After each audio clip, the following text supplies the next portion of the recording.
Well, David Ward joins us now live on the phone. Do you stand by those words? Well, it's just a statement of fact. I think some people may want to question the level of the behaviour towards the Palestinians, and I understand that. But I think there's quite a lot of evidence that supports that statement. So really, it was, the word I used was sad on this occasion when we are looking at the horrors of the Holocaust and trying to learn lessons from it. It is sad. Do you not agree? Well, do you not accept, though, you are accusing Jews of inflicting this persecution on the Palestinians, not the Israeli state?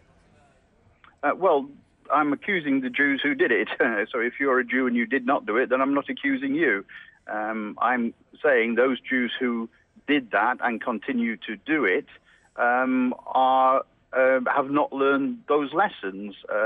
If you are a Jew and do not do those things and have never done those things, then I'm, of course, not criticising you.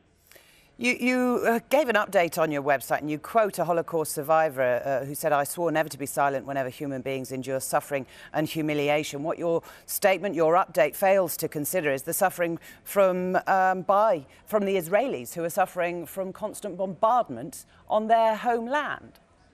Well, the Palestinians weren't slaughtered in the Holocaust, were they?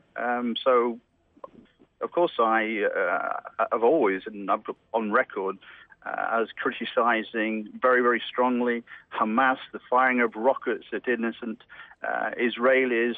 That's atrocities too, but it is the Holocaust. We were talking about the unbelievable suffering of the Jews in the Holocaust, and I was therefore making that link direct to those Jews, and strictly those Jews who were perpetrating the unbelievable and inhumane treatment of Palestinians in the past and today. Thus comparing Nazi Germany with Israel?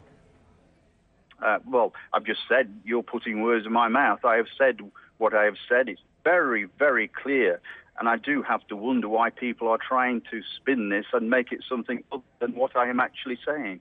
Right. Well, OK, one of the criticisms has been of this, there's been a huge reaction on social media, is that you're exploiting the Holocaust for political posturing. What do you say to those accusations? Well, I've been to a Holocaust event today, and it was extremely moving. We're not, of course, simply talking about the suffering of the Jews, the homosexuals, those with mental illness and political agitators and so on.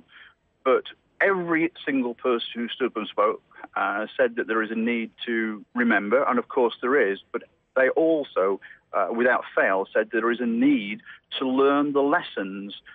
What lessons have been learned? That's the point that I'm making. What better day to raise the issue of learning from what is the most horrific example of inhumanity, man against man? What better day to raise the issue of how it is still going on in different parts of the world, but also by those who suffered most by this crime of the century? As you know, there has been a furore following the piece on the website from your blog. Have you spoken to any senior members of the party, or are you expecting to be disciplined? Well, they clearly don't like it, and I've spoken to the Chief Whip. The Chief Whip is always very, very clear in his views. I've always got a great deal of respect for him and for his views, and he no doubt feels that he's representing the views of the party and the leader. I hope he, even if he doesn't agree with what I've done, respects me and tries to understand why I felt it was necessary to do what I did. David Ward.